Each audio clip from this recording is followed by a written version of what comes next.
Welcome to Wildcat Science with Mrs. Haugo. This is Chemistry, Chapter 2, Part 3, and we are in Section 1, Matter and Elements. And as promised, we are going to talk about moles today. So I think we're going to pause on the video and we'll watch that in class. But we're going to start with what it is not. A mole, we're talking about in chemistry, is not an animal. It is not a spy. It is not like a birthmark.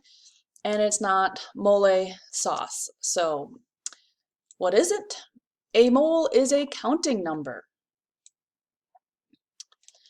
So a counting number like a dozen, but really, really big. So a mole is 6.022 times 10 to the 23rd somethings. Just like you can have a dozen donuts or a dozen cows, you could have a mole of particles, you could have a mole of atoms, you could have a mole of molecules, you could have a mole of marshmallows, and so forth.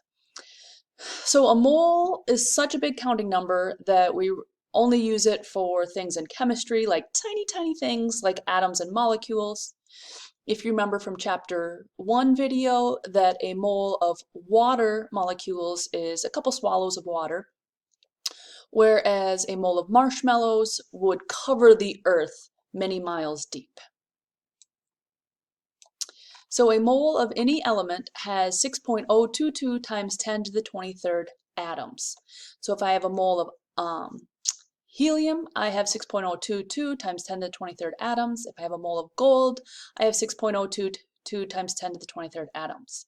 So 6.022 and then a bunch of zeros, a really big number.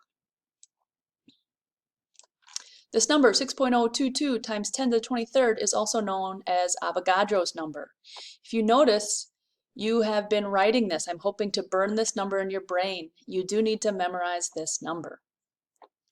So Avogadro's number, you may hear it referred to that, and I need you to know that that is 6.022 times 10 to the 23rd. So it is, this number, 6.022 times 10 to the 23rd, is used to convert the number of atoms to masses in grams. And that is super useful in chemistry. Why? Because we need to look at chemical reactions by the number of atoms that are reacting, but you can't like count out atoms in the lab. So we can measure out grams in the lab. So that's what we have to do. So we have to be able to convert them. And to convert them, we use this thing, molar mass, which is the mass in grams of 1 mole of an element. And it does depend on the element, because a mole, or 6.022 times 10 to the 23rd helium atoms, is going to have a smaller mass than a mole of gold, 6.022 times 10 to the 23rd gold atoms, because one helium atom has less mass than one gold atom. And how do you figure out this wonderful molar mass number? It is the same number as the average atomic mass, which we already learned about and we know where to find, and it is found on the periodic table. So let's look at this. The average atomic mass of helium is, please figure that out. And also don't forget your unit for average atomic mass, AMUs. If you said 4.0028 AMUs, you would be correct. Now let's look at molar mass of helium. So take a guess what the molar mass of helium is, given that it is in grams and it's the same number as the average atomic mass. If you said 4.0028 grams, you would be correct. So the average mass of helium atoms is about 4 atomic mass units. And then if we have a whole mole of helium, its mass is going to be about 4 grams. So that is molar mass, which I said is super helpful in calculating moles, going from moles to mass. All right, so scientists can't count atoms because they are too small. You would need a very specialized microscope even to see an atom.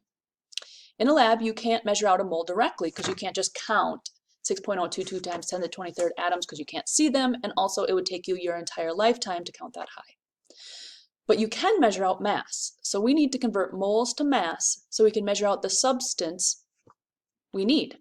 And we need to be able to measure out the correct amount of substance so we don't have a chemical reaction that you have way too much and you have an explosion and that is bad. So how do we convert moles to mass? Well, the first thing you're going to do is when you run into a moles to mass problem is you're going to write down what you know. Then you're going to write down the formula, which is moles over 1 times the molar mass over 1 mole, and that will give you your answer, which is in grams, which is a mass. Then we're going to substitute in our numbers, and we're going to calculate and check. So let's do this. How many grams of calcium do you need to have 2.50 moles of calcium? Well, the first thing we're going to do is write down what we know.